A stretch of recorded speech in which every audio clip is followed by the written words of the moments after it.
Along the sunlit coastlines of Florida, island beaches stretch out like pieces of paradise. White sand. Warm breezes. Endless waves.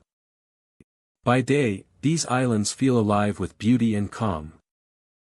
But when the sun sinks and the horizon turns dark, some beaches change. Footprints appear where no one walks. Whispers drift across the water. Shadows move along the shoreline, just beyond the reach of moonlight. Locals say the islands remember everything. Shipwrecks. Lost explorers. Battles fought near the shore. People who arrived by boat and never returned home. Some island beaches are more than peaceful retreats. They are haunted. Visitors who stay after sunset report hearing voices calling from the water. Seeing figures standing knee-deep in the surf. And feeling cold hands brush against them in warm tropical air. Tonight we journey across the islands of Florida to uncover the most haunted island beaches. Places where the sea guards dark secrets and the past refuses to wash away.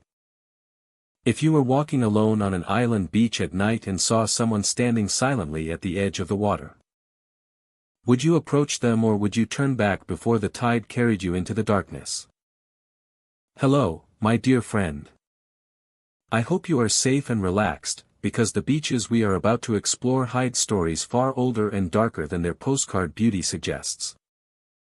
Florida's island beaches have seen centuries of travel, trade, war, and loss.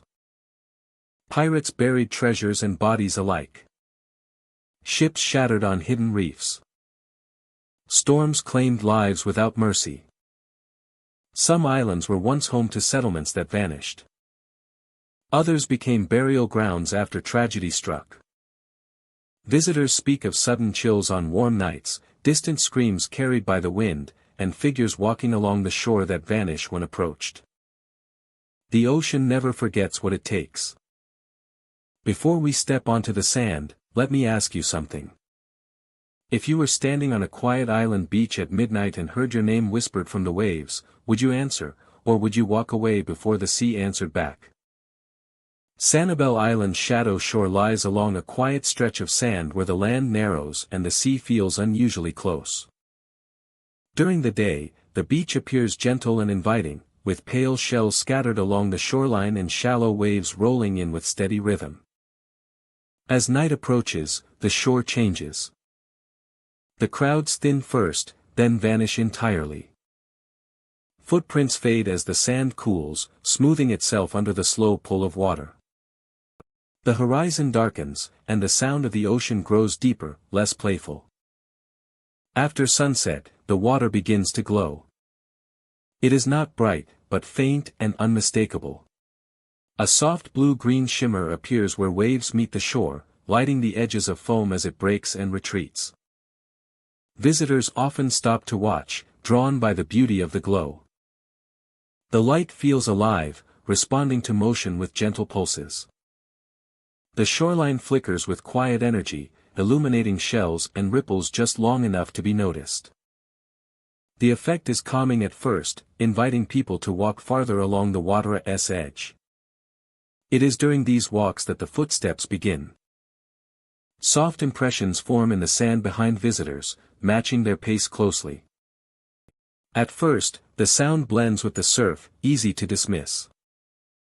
But when walking stops, the footsteps do not stop right away. One or two steps continue, then fade. Looking back reveals empty sand. No figures stand there. No shadows move. Only the glow of water and the dark outline of the beach remain. When walking resumes, the footsteps often return, careful and measured, always staying just out of sight. The beach feels shared, no longer empty, though nothing can be seen. Farther out, lights appear above the waves. Lanterns drift just beyond the breaking water, glowing softly with warm color that contrasts with the cool blue shimmer of the sea. The lanterns float low, barely above the surface, swaying gently as if guided by invisible currents. The lights do not bob wildly.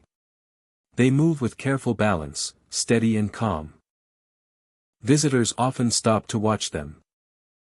The lanterns drift parallel to the shore, never fully approaching, never retreating. Their reflections stretch across the water, breaking and reforming with each wave. No source can be seen holding them. They exist quietly, separate from boats or structures. Those who follow the lanterns along the shoreline often lose track of time. Minutes stretch longer than expected. The sound of the surf becomes distant, replaced by a sense of inward focus. The glowing water and drifting lights fill awareness completely, leaving little room for thought beyond the moment. As time passes, emotions begin to shift. A sudden sadness settles without warning. It is not sharp or overwhelming, but deep and heavy, like a quiet ache. Visitors describe it as shared grief. Standing on the sand, listening to the waves, it feels as if the island itself is mourning. The sadness seems to rise from the ground and water together, carried by the rhythm of the tide. Breathing becomes slower. Movement feels less urgent. The footsteps behind often stop during these moments. The lanterns drift farther away, their glow softening as if dimmed by distance. The water continues to shimmer faintly, but the light feels subdued now, less playful and more solemn. Some visitors report hearing faint voices carried on the breeze. They do not call out or respond. They simply exist, layered into the night air, blending with the Islanda's quiet. Staying too long intensifies the feeling. The sadness grows heavier, pressing inward. Thoughts turn reflective, even without clear reason. Some feel compelled to sit or stand still, unwilling to leave yet unsure why. The beach feels like a place of remembrance rather than rest. Sanibel Island has known storms, loss, and long periods of change. The sea has taken and returned land many times, reshaping the shoreline and the lives tied to it. Over generations, moments of departure, waiting, and grief pass through these sands quietly, carried away by tides. Some believe the shore remembers. The glowing water reflects life beneath the surface, while the lanterns represent guidance that never fully arrives. The footsteps echo those who once walked here and never returned. The sadness is not personal, but collective, a shared emotion held by the land itself. There are natural explanations for parts of the experience. Bioluminescence causes water to glow when disturbed. Sound travels differently over open beaches at night. Emotions can deepen in isolation, shaped by darkness and rhythmic sound. Fatigue can alter perception and mood. Yet these explanations do not fully ease the weight of what visitors feel. The sadness arrives too suddenly and fades too cleanly when leaving the shore. The lanterns appear only in certain areas and vanish without trace. The footsteps follow with intent rather than randomness. Those who leave before the feeling deepens often describe relief. Stepping away from the shoreline lightens the chest almost immediately. The sadness lifts as if a boundary has been crossed. Looking back, the beach appears peaceful again, glowing faintly under the stars. By morning, Shadow Shore feels gentle and ordinary. Sunlight erases the glow. Waves sparkle naturally. Footprints belong only to the living. The island seems calm, welcoming, untouched by grief. But after sunset, when the beach grows quiet and the water begins to glow once more, the shore returns to its other rhythm. Footsteps may follow softly in the sand. Lanterns may drift above the waves. And those who stay long enough may feel the Islanda's quiet morning rise around them, not as a warning, but as a reminder. Sanibel Island's Shadow Shore does not frighten or threaten. It remembers. And for a short time each night, it invites visitors to feel what it holds. To walk alongside echoes of the past. And to understand that some places carry emotion as deeply as they carry sand and sea. Glowing softly in the dark until someone notices. then fading gently back into silence. Captiva Island lies where the Gulf meets pale sand and low coastal forest, a place known for quiet days and long horizons. By daylight, the beach feels open and forgiving. Waves slide in gently, shells glint in the sun, and the tree line behind the shore stands calm and green. Visitors walk without hurry, hearing nothing but wind and water. The light drains from the sand, and the sea turns into a moving field of sound. The surf grows louder, not with force, but with presence. Each wave carries a layered hush that spreads along the shore and lingers longer than expected. The air cools and thickens, holding sound close to the ground. That is when the whispers begin. They rise from the surf itself, soft and urgent, braided into the rhythm of the waves. The sound is not loud enough to startle. It is shaped to be heard, close and careful, brushing the edge of awareness. The whispers seem to gather where water meets sand, moving with the tide. When a wave retreats, the sound thins. When the next wave arrives, it returns, slightly nearer. The effect creates a sense of invitation, as if the beach is asking for attention rather than demanding it. Many follow the sound without realizing it. Feet sink lightly into cool sand as bodies angle toward the water. The whispers keep a steady distance, always just ahead, never far enough to lose. Each step feels natural, guided by curiosity rather than fear. The surf reflects moonlight in broken lines, offering just enough visibility to move forward. The whispers speak softly and urgently. The tone suggests importance, a message that must be heard before it is too late. The urgency is gentle, patient, and constant. It does not rush. It waits for listeners to keep pace. Then, without warning, the sound stops. The silence arrives abruptly, cutting the beach into sharp stillness. Waves continue their motion, but the whispers vanish completely. The sudden absence feels heavier than the sound itself. The feeling comes from behind. The tree line at the edge of the beach feels closer now. Dark shapes press together where palms and coastal growth form a natural boundary. Moonlight reaches only the first layer of leaves, leaving deeper shadows untouched. The forest does not move, yet it feels attentive, as if eyes are fixed on the open sand. Visitors turn slowly.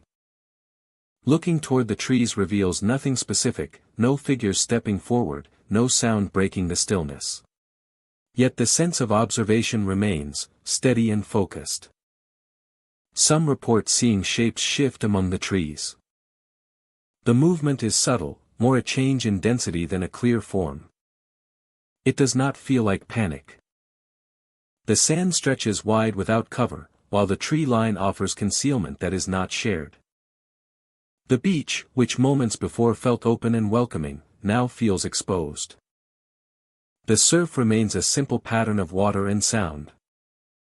The urgency is gone, replaced by a neutral rhythm. The feeling of being watched follows them. It stays close as they move along the beach, never intensifying, never fading. The awareness feels measured, as if attention is being maintained until a boundary is crossed. Crossing back into brighter areas brings relief. Near beach access points or scattered lights, the sensation loosens. The tree line recedes into background darkness. The beach regains its familiar shape. Sound returns to normal, and the surf loses its layered hush. Those who stop and look back often feel a final moment of stillness. The tree line stands unchanged. The water continues its quiet work. Nothing reaches out or calls again. The beach appears calm, as it did before. Yet the experience lingers. Visitors recall the way the whispers seemed tailored to be followed, how easily their steps aligned with the sound. They remember the sudden stop and the instant shift in awareness. The memory feels less like a story and more like a sensation carried in the body. Locals speak of the beach with careful respect. They acknowledge the way sound travels differently at night and how the forest feels closer when the tide is high. They say the island has many voices, some carried by wind, others by water.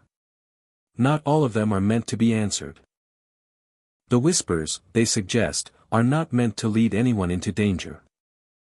They are meant to be noticed. They draw attention to the boundary between open shore and waiting trees. Between movement and stillness. Captiva Island Whisper Beach remains serene by day and reflective by night. Most evenings pass without incident. The surf speaks only in water. The trees stand quietly. Visitors come and go without hearing anything beyond the ordinary. But on certain nights, when the tide is just right and the air holds sound close, the whispers rise again. They speak softly and urgently from the surf. They invite listeners forward. Until the moment arrives to stop. And when the sound disappears, the beach reveals its other presence. The watchful quiet behind the sand. Reminding those who walk there after dark that some places guide attention as much as movement. And that listening is only safe when one knows when to turn back. Egmont Key lies where the Gulf meets the sky, a narrow island shaped by wind, tide, and long memory. By day, the sands appear pale and open, bordered by grasses and low ruins softened by sun and salt. The water moves gently along the shore, and seabirds trace quiet paths overhead. The island feels remote but calm, a place set apart from urgency. When night falls, the calm changes. The light drains quickly from the horizon, and the shoreline darkens into a long, unbroken line. The sound of waves grows more pronounced, steady and deliberate. Wind passes low across the sand, erasing footprints almost as soon as they form. The island settles into a silence that feels complete. It is during these hours that movement appears along the beach. Figures emerge near the far end of the shoreline, walking in measured steps just above the waterline. Their pace is unhurried, and their outlines resemble people dressed for travel, upright and steady against the dark. They walk toward the center of the island, not toward the water. The sound of boots carries across the sand. Each step lands with a dull, compact thud, heavier than bare feet and lighter than stone. The rhythm is consistent, neither rushed nor hesitant, as if following a practiced route. Listening reveals an unsettling detail. The footsteps echo more than the open space should allow. The sound lingers, repeating softly after each step, as though the sand itself is holding on to the noise. Even when the figures are far away, the boots can be heard clearly, crossing distance without fading. The figures move as if the ground offers no resistance at all.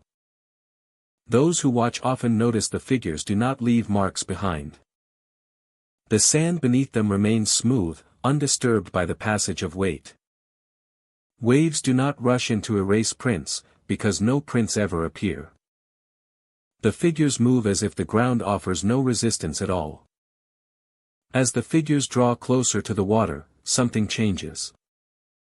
Their outlines begin to thin, edges softening against the darkness. Shoulders lose definition. Legs blur slightly with each step. The movement remains steady, but the figures seem less solid with every stride. The bootsteps continue even as the forms fade. For a moment, it feels as though the sound has separated from its source, moving forward on its own. Before reaching the water, the figures vanish. They do not turn away or step into the surf. They simply dissolve into the night air, leaving the shoreline empty once more. The bootsteps stop abruptly. As if cut short, replaced by the steady hush of waves. The beach returns to stillness.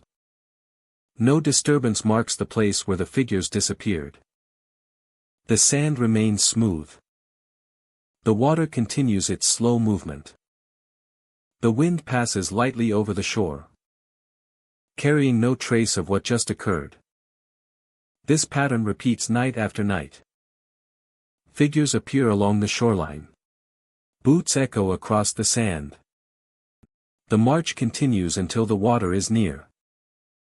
The forms fade, and the sound ends. The island offers no explanation and no variation. Egmont Key once held soldiers and prisoners, its isolation used as both defense and confinement. Fortifications rose along the island, and routines shaped daily life. People walked the shoreline as part of watch and patrol, marking time with steps taken along the sand. Those routines ended long ago. Buildings fell into ruin. Walls crumbled. The island returned to wind and tide. Yet the shoreline remains, unchanged in its length and shape, offering the same path that was walked so many times before. Some believe the figures reflect that repetition. The march along the beach follows a route worn by habit rather than purpose. The figures do not seek the water or the interior of the island. They follow the edge, the boundary between land and sea, as if bound to it. The fading before the water suggests a limit. The figures never cross into the surf. They do not wade or turn back. The water marks an end point they cannot pass, dissolving them before contact can be made. What unsettles observers is the absence of emotion. The figures do not convey distress or urgency. Their pace is calm. The experience feels less like a haunting and more like a continuation, a routine carried forward without awareness. The echoing footsteps add to that impression. Sound travels as if amplified by memory rather than distance. Each step feels recorded, replayed with care, refusing to fade as normal sound would. The echo suggests attention, as though the island itself is listening. Those who witness the march often feel a quiet weight rather than fear. The experience carries a sense of solemnity, of presence without confrontation. Standing on the shore while the figures pass produces a feeling of observation rather than interaction. As if one has stepped into a moment not meant to be altered. Approaching the area where the figures vanished brings no further sign. No cold follows. No lingering sound remains. The beach feels ordinary again, open and empty under the night sky. Only the memory of footsteps echoes internally, repeating longer than expected. By morning, Egmont Key reveals nothing unusual. The shoreline shows no marks. The sand is smooth and pale. The water glints under the sun. Visitors walk the same stretch of beach without noticing anything beyond birds and wind. Yet those who experienced the island at night carry the memory with them. They remember the distant forms walking in silence. The steady rhythm of boots across sand. The way the figures faded just before reaching the water, leaving the path unfinished. Egmont Key Silent Sands remains a place shaped by presence and absence. The island does not display its past openly. It allows it to surface only after dark, in measured steps and fading outlines. The march does not demand attention. It does not repeat endlessly in one night. It simply appears, completes its path, and disappears. Those who understand this learn to watch without interference. They listen to the footsteps while they last. They observe the figures as they move. They accept the moment when sound ends and the beach returns to quiet. On Egmont Key, the past does not rise suddenly or violently. It walks the shoreline with calm purpose. Leaves no trace. And fades gently into the night before the water can carry it away. Dry Tortugas Lost Signal Beach lies far beyond the reach of the mainland. A thin stretch of pale sand surrounded by open water on all sides. The sea here feels endless, its horizon unbroken, its distance difficult to measure. Even in daylight, the isolation is unmistakable. The beach exists apart from everything else, exposed to sky and sea alone. Visitors often describe the weight of the place before they notice anything unusual. The air feels heavier here, pressing down with quiet persistence. Sound carries oddly, sometimes traveling far across the water, sometimes falling flat just a few steps away. The waves roll in gently, but their rhythm lacks comfort. It feels patient, waiting, as though time moves differently this far from shore. As evening approaches, the isolation deepens. The sky widens and darkens, swallowing color until only soft gradients remain. The wind eases, leaving the beach unusually still. With no city lights to compete, darkness settles fully, wrapping the sand and water in a quiet that feels absolute. That is when the calls begin. A voice calling for help. It sounds tired, strained, as if carried over long distance. It echoes softly, then fades back into the night. Those who hear it feel an immediate pull. Concern rises instinctively. The urge to respond feels natural, urgent. People step closer to the waterline, scanning the dark surface for signs of distress. The sea remains calm, unbroken by movement or splashing. The calls repeat. Each time, they seem to come from a slightly different direction, as though drifting. The distance remains impossible to judge. The voice feels close enough to reach, yet far enough to remain unseen. Then the lights appear. Small points of illumination flicker offshore, hovering just above the water. Visitors search the horizon for boats, navigation markers, anything that could explain them. They do not blink like signals. They do not sway like lanterns. They remain fixed at a measured distance, drifting gently in place. When waves pass beneath them, the lights do not reflect or ripple. They seem separate from the water, suspended rather than floating. The calls continue. Now they feel closer, carried directly toward shore. The voice sounds clearer, more defined, yet still distant enough to remain unreachable. The combination of light and sound creates a powerful illusion of presence, as if someone waits just beyond the darkness. Some visitors feel drawn toward the water without understanding why. It is not a conscious decision. Feet move forward before the mind fully agrees. The pull feels calm rather than frantic, steady rather than urgent. The sand cools beneath bare feet as they near the shoreline.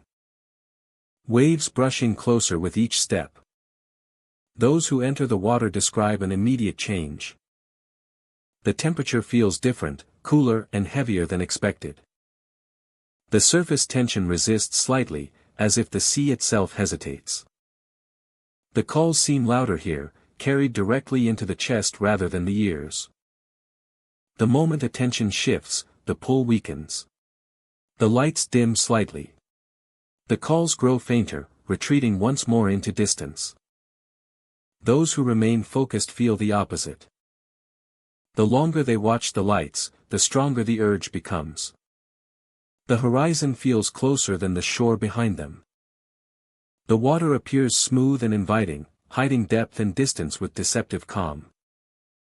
A sense of time distortion often follows. Minutes stretch longer than they should. Conversations feel distant, muffled. The world reduces to the sound of the voice and the glow offshore. Everything else fades into the background. When people finally look away, the effect breaks. The lights dim, then vanish entirely, leaving only darkness and open sea. The calls stop abruptly, as if cut off mid-breath. The waves return to their ordinary rhythm, unchanged by what just occurred. Afterward, many feel shaken. Hands tremble slightly. Breathing feels shallow for several minutes. A lingering sense of loss settles in, as if something important was left unfinished. Some report sadness without clear cause, others an unease they cannot name. By daylight, dry Tortugas Lost Signal Beach looks serene again. Sunlight reveals clear water and gentle waves. No lights remain offshore. No voices carry across the sea. The isolation feels peaceful rather than heavy, inviting rather than oppressive. Yet those who experienced the night do not forget. They remember how convincing the calls sounded. How real the lights felt. How easily the water drew them in without force or threat. The memory lingers like a question left unanswered. Locals and frequent visitors speak quietly about the beach. They say sound behaves strangely this far from land. That the sea carries echoes from places unseen. Some believe the lights are reflections of distant signals distorted by distance and darkness. Others say the pull is something older, tied to isolation itself. Animals behave differently here at night. Birds do not rest near the shoreline. Sea life stays farther offshore. Even the wind seems hesitant, avoiding the beach during the hours when the calls are heard. Those who return often follow an unspoken rule. They do not linger near the water after dark. They avoid focusing too long on the horizon. They remind themselves where they are, grounding their attention in the solid feel of sand and stone. Dry Tortugas Lost Signal Beach remains quiet and beautiful by day. But at night, when the mainland feels impossibly far away and the sea opens wide, the beach reveals another side. One shaped by distance, illusion, and longing carried on the water. Lights may appear where no boats exist. Voices may call from the dark.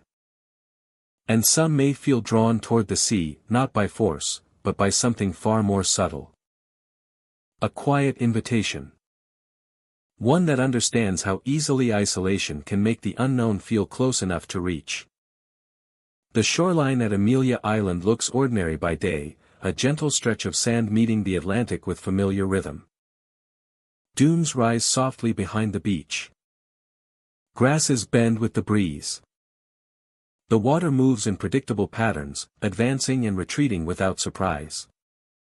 Nothing marks the place as unusual while the sun is high. Night changes the shoreline. As darkness settles, the tide begins to behave differently. The water no longer follows a steady pulse. It hesitates. Small waves roll forward, pause, then draw back farther than expected, leaving the sand exposed in uneven bands. Visitors walking the beach after sunset often notice the first sign without understanding it. Footprints appear in the sand near the waterline. They are fresh and clearly formed, leading from dry shore toward the surf. The explanation seems simple. Someone walked into the water earlier. The tide erased the rest. But the footprints remain too clear, too recent. Some appear moments after the area was empty, forming without sound or movement to accompany them. The tide continues its strange motion nearby. Even on calm nights, when wind is absent and the surface of the ocean looks smooth, splashing can be heard. The sound is distinct, shallow water being disturbed close to shore. The sound is distinct, shallow water being disturbed close to shore. It rises suddenly, then stops, leaving silence behind. No ripples follow. No waves break where the sound came from. Those who listen carefully notice the splashing is uneven. It does not follow the rhythm of waves. It arrives in short bursts, as if caused by movement rather than water. The sound travels along the shoreline, sometimes close, sometimes farther away, but never settling in one place. Lingering near the water brings a stronger reaction. Visitors who stand still for too long often feel a sudden chill around their ankles. It comes without warning, sharp and unmistakable, as though icy water has wrapped briefly around their feet. Looking down reveals dry sand. The waterline remains several steps away. The sensation fades quickly, leaving behind gooseflesh and confusion. Those who step back often feel relief immediately. The cold withdraws. The beach feels solid again. But those who remain report the sensation returning, sometimes stronger, climbing slightly higher before retreating once more. The path of footprints sometimes changes during these moments. New impressions appear closer to observers, forming at angles that suggest approach rather than departure. Still, they never turn back. Every trail leads toward the sea, ending where the tide darkens the sand. The water itself reflects little at night. Moonlight breaks across the surface in fragments, scattered and uneven. The sea looks deeper than it should near shore, its edge blurred rather than defined. Standing at the boundary between sand and water feels uncertain, as though the ground cannot decide what it is meant to be. Local stories refer to the area as the drowned path. They describe it as a place where the shoreline remembers more than it releases. Amelia Island has shifted over time, reshaped by storms and tides that claimed land and then gave it back. Paths once walked safely now rest beneath shallow water, forgotten but not erased. According to these accounts, the footprints belong to memory rather than presence. They appear when conditions align, when night quiets the beach enough for the past to surface. The splashing, they say, is not water at all. It is motion replayed without bodies, footsteps meeting shallow tide again and again. The sound carries because the beach is listening, offering no resistance to what it already knows. The cold around the ankles is described as warning. Not a threat, but a reminder of boundary. The sea does not rush forward. It waits. Those who linger too long feel the water reach for them because the line between shore and ocean grows thin here, especially at night. Visitors who follow the footprints report heightened sensations. Balance feels uncertain. The sand seems softer, less reliable. The cold returns more frequently, wrapping and releasing with patient repetition. The urge to step forward grows, not from curiosity, but from a strange sense of familiarity. Those who resist describe an internal struggle. Turning away feels difficult, like leaving something unfinished. The sound of splashing grows more noticeable. The tidea's strange rhythm becomes hypnotic. Remaining still feels increasingly uncomfortable, as though the beach itself is urging resolution. Most leave before that point. Stepping back toward the dunes brings warmth. Sound returns to normal. The tide resumes a more predictable motion. Looking back reveals an empty shoreline, the footprints fading quickly under shifting sand. The experience does not happen every night. Some visits pass quietly, the beach offering only darkness and surf. Other nights bring all the signs in careful sequence, footprints, splashing, cold water sensations appearing with unsettling consistency. The image of footprints leading into dark water lingers long after. The sound of splashing returns in memory during quiet moments. The sensation of cold around the ankles feels real enough to recall physically. By daylight, Amelia Island offers no trace of what happens after dark. The sand is smooth. The tide behaves normally. Tourists walk the beach without incident. The drowned path is invisible, buried beneath routine and sunlight. Yet when night falls and the tide begins to hesitate, the shoreline remembers. Footprints may appear again, calm and deliberate, leading into the surf. Splashing may echo across still water. And those who linger may feel icy water wrap briefly around their ankles, a quiet reminder that some paths were never meant to be followed back, and some shorelines do not forget who once walked beyond them. Anastasia Island Crying Shore stretches along a quiet stretch of sand where the water meets land in gentle waves during the day. Sunlight illuminates shells and driftwood scattered along the beach. Birds will above the shoreline, calling to one another. Visitors come to enjoy the calm, the tide, and the open horizon, unaware of the changes that arrive with nightfall. After sunset, the atmosphere shifts. The crowd thins quickly, leaving long stretches of sand undisturbed. The horizon darkens, and the water loses its daytime shimmer, reflecting only the dim glow of fading sky. The air grows cooler, carrying a faint briny scent. The soft rhythm of waves continues, but an undertone begins to emerge, subtle and distant at first, then more distinct. Soft crying drifts across the beach. It is barely audible, carried by the wind in uneven patterns. The sound does not rise suddenly or demand attention, but it draws focus naturally. Each visitor feels it, yet the source remains elusive. The cry blends with the rhythm of the waves, making it difficult to distinguish from natural sounds at first. Visitors instinctively search for the origin. They walk along the sand, scanning the waterline and the dunes. The crying seems to follow them, shifting in intensity as if guiding movement along the shore. No figures appear. No disturbance marks the sand. The beach remains empty, save for the movement of waves and the faint wind. Then shapes appear near the water. Figures kneel on the wet sand, close to where the tide laps gently. Their forms are faint at first, as if emerging from mist. They do not move. They are still, facing the water, their presence quiet and deliberate. The water reflects moonlight in soft streaks, illuminating the edges of their shapes. The figures remain motionless even as visitors approach. Steps in the sand make no sound near them. A person might walk closer to see clearly, expecting interaction or explanation. Yet the figures do not acknowledge movement. Their attention is fixed entirely on the water before them. Then, suddenly, they vanish. One moment they kneel on the sand, distinct and visible. The next, they are gone. The space where they were appears undisturbed, the sand smooth. Only memory and a faint echo of crying remain to mark their presence.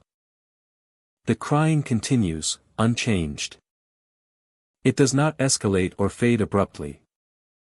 It is melancholic but not threatening, carrying the impression of long-standing sorrow rather than immediate despair. Minutes stretch unevenly. A short walk along the waterline can feel prolonged. Filled with echoes of the cries. And glimpses of figures that are no longer there. The shoreline seems to extend endlessly under the dim light, emphasizing isolation and reflection. Some visitors feel compelled to kneel. Without consciously deciding, they mirror the posture of the figures. Hands resting lightly on the sand. The sensation is subtle, as if the beach itself encourages attention to the water and the sound of crying. Standing quickly, they find the figures have vanished once more, leaving no evidence of recent presence. The experience is accompanied by a tangible atmosphere. The air feels heavier near the tide. The wind moves more slowly. Shadows lengthen unnaturally along the sand and driftwood. The moonlight is brighter in some areas, reflecting faintly on wet surfaces and casting shapes that are difficult to interpret. The environment amplifies awareness, making every sound and movement feel significant. Local accounts suggest long history. The shore has been used for centuries, witnessing arrivals and departures, gatherings, and losses. Stories speak of ships that never returned, travelers who disappeared, and moments of grief carried quietly across the sands. Some believe the crying and figures are echoes of these events, impressions held by the land and released at night. Natural explanations exist but do not fully satisfy. Sound can carry strangely across water at night. Moonlight can create illusions on wet sand. Imagination fills in forms under conditions of low visibility. Fatigue can enhance perception of emotion and presence.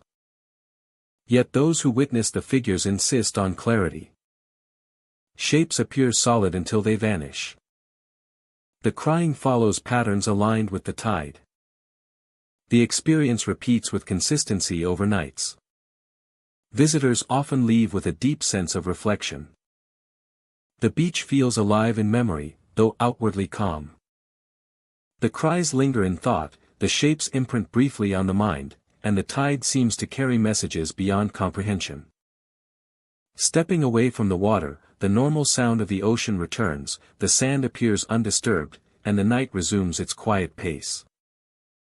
By daylight, the shoreline feels ordinary again. Footprints from the night are faint or erased by waves. The figures are absent, the crying is gone. Sunlight reveals shells and driftwood as usual. Observers might question the events, doubting what they witnessed. Yet the sense of something beyond ordinary perception remains. After sunset, the shoreline comes alive once more. Soft crying returns, figures kneel quietly by the water. And the tide carries the emotion of the shore. Visitors who linger sense that the island itself remembers and mourns. It offers a glimpse of sorrow that is patient and enduring. Felt by those who are present, fading as they leave but never fully gone. Anastasia Island crying shore does not harm or threaten. It holds memory. And for those who walk along the water after dark, the beach reminds them that some places carry echoes of the past, reflecting emotion in the shapes kneeling silently, and in the persistent, soft cry that drifts along the sand. Under the night sky, Gasparilla Island Lantern Beach stretches along pale sand and gentle waves, a quiet shore framed by dense coastal vegetation. During the day, it appears peaceful and ordinary, with sunlight catching the surface of the water and seashells scattered along the tide line. Visitors pass without pause, noting only the sound of surf and the smell of salt carried on warm air. At dusk, the atmosphere begins to shift. Old lantern lights appear along the shoreline. They hang at irregular intervals, small orbs of warm glow bobbing softly in the twilight. There is no visible hand holding them, no structure to suggest placement. The flicker of flame or glow is irregular, varying from steady warmth to brief dimming before brightening again. Visitors approach cautiously, maintaining distance as if aware of being watched. The movements do not follow predictable patterns. Some lights curve toward the water. No two lanterns behave identically, yet each appears purposeful. Time begins to feel different. Minutes stretch without recognition. Steps taken along the beach feel shorter than expected. The horizon remains the same distance away. Watches and phones provide no clarity. Visitors often realize hours may have passed without noticing. Caught in the subtle rhythm of drifting light. The glow of the lanterns reflects softly on water and sand, illuminating faint traces of footsteps that sometimes appear and fade. The wind is gentle, carrying the scent of saltwater and faint warmth from the lights. There is no sound of voices, yet a presence seems embedded in the space. Some visitors describe a trance-like focus. Eyes remain fixed on the lanterns, following their motion almost compulsively. Even small deviations in direction draw attention. Peripheral vision notices other lights moving in tandem, suggesting patterns without forming them explicitly. As attention deepens, disorientation grows. The beach appears longer, stretching farther than it should. Waves seem to arrive more slowly. Shadows from nearby trees reach unnaturally along the sand. The lanterns drift forward at a pace that feels constant. The distance never closes or widens significantly. A sense of quiet anticipation settles in. The lights evoke awareness of space and movement. The mind senses a rhythm, a pulse that aligns with the subtle swaying of the lanterns. Time and distance lose conventional meaning. Each step is measured against a different scale, determined by the motion of the lights rather than the shoreline. Some visitors attempt to leave. They turn toward inland paths or nearby roads. But the lanterns continue to hold attention. Movement away from the shoreline is often interrupted by subtle visual quasi, a flicker or shift in brightness. That draws eyes back toward the drifting lights. Awareness of time and place becomes increasingly tenuous. Hours may pass unnoticed. Those who linger find that sunset fades fully into night. Stars appear overhead. The glow of the lanterns remains. Visitors emerge from the trance-like state with sudden awareness of hours lost. The sensation is accompanied by fatigue, disorientation, and lingering curiosity about what held their attention so completely. The lights are never obstructed. Even when approached directly, the lanterns maintain distance. They rise over small dunes or drift over tide pools without collision. Each movement feels guided by invisible rules, patterns that can be sensed but not understood fully. The experience leaves subtle marks on memory. Visitors often recall the drift, the rhythm, and the gentle flicker in vivid detail, while the passage of time remains blurred. Sensations of presence and observation linger, as if the shoreline itself were aware of those who walked it. Locals speak of Lantern Beach cautiously. They describe nights when the lights appear, rare but consistent. Stories suggest the lanterns carry the memory of past travelers, or the echo of moments where the island held attention in unusual ways. The phenomena are treated with respect, rather than fear, acknowledging the subtle power of the shoreline at night. The terminal effect is quiet yet profound. Returning from the beach, visitors feel changed by the experience. Awareness of time, space, and movement is altered, leaving a deep sense of reflection. The glow of the lanterns remains in memory long after the physical experience ends. Gasparilla Island Lantern Beach continues to rest at the edge of water and land. By day, it offers sun and sand. By night, it becomes a space where drifting lights measure attention, where hours slip without notice, and where the shoreline quietly observes. For those who witness it, the lanterns carry them along a path between reality and perception. Some return hours later, confused, shaken, and quietly aware that the beach is more than sand and surf. It is a place where light moves without hands, time moves without clocks, and presence can be felt without form.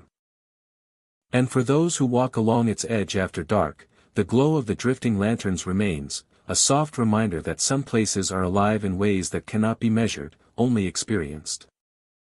Cayo Costa watching sand stretches along the gulf, a narrow ribbon of sand bordered by grasses and scrub, its dunes shaped by wind and tide. By day, the beach is calm and open, the sunlight reflecting off water and sand. Visitors feel the warmth of the sun on their skin and hear the gentle rush of waves meeting the shore. The island seems remote, unpopulated, a place for quiet and solitude. As night falls, the beach changes. Darkness spreads quickly over sand and water. Shadows deepen, merging with the shapes of the dunes and vegetation. The air cools, carrying salt and the faint scent of the sea. The sounds of the day fade, leaving only the steady motion of the waves and the whisper of wind through grass. It is in this silence that the beach begins to feel crowded, though no one else is present. Visitors describe a subtle shift in awareness. The sand appears occupied. Figures seem to line the shoreline, sitting or standing at the edges of vision. Murmured conversations rise from nowhere. Soft voices echo across the sand, layered and indistinct. They speak without clarity, forming words that never fully emerge. The shadows along the shoreline appear to respond to attention. Looking directly toward one causes it to shift slightly, though not enough to be certain. Glances away allow it to settle back into stillness. Standing in place, a visitor senses the shapes adjusting their position subtly, the illusion of presence maintained with precision. The feeling of being watched does not fade. It does not lessen with movement or time. Walking along the sand increases awareness rather than reducing it. Turning toward water or dunes does not change the sensation. The eyes detect nothing definitive, yet the mind interprets the dark forms as observers. Footsteps appear without source. Soft impressions sound on sand behind or beside visitors, sometimes following, sometimes crossing paths. The footsteps do not approach directly, but their presence reinforces the sense of companionship and observation. Attempts to locate the voices or shadows are futile. The figures do not exist in a tangible form. Hands cannot touch them. Light does not reveal them. Yet their effect on perception is undeniable, shaping the air and the mind, giving the beach a presence beyond what is physically there. The experience persists through the night. As darkness deepens, the murmuring grows denser, more layered, as if more individuals are present than can be accounted for. Shadows along the shoreline multiply in imagination, stretching farther than the eye can see. Even the wind and waves seem to carry additional weight, emphasizing the sense of observation. Local accounts suggest the island holds memory. Cayo Costa has seen generations of travelers and residents, its beaches crossed and patrolled, its shoreline witnessed countless arrivals and departures. Some believe the sands retain traces of those who once walked them, echoes of attention and vigilance captured in the patterns of dunes and water. It does not frighten directly. There is no aggressive movement. There are no threatening voices. The beach is not hostile. Yet it maintains a quiet authority. A sense that presence alone matters. Visitors understand that their own movement is part of a larger rhythm. Acknowledged silently by shadows and sound. Time stretches on the watching sands. Minutes feel longer, each step weighted by awareness. Observers become conscious of the space around them in ways that daylight obscures. The mind fills in the silence, layering past and present, memory and imagination. The sensation of being watched persists even when no motion is visible. By dawn, the beach resumes its calm exterior. Shadows retreat into dunes. The murmuring voices fade with the light. Footsteps vanish without trace. Sand appears untouched and empty. The ocean continues its steady rhythm, reflecting sunlight and sky without hint of night's presence. Visitors leave carrying memory rather than evidence.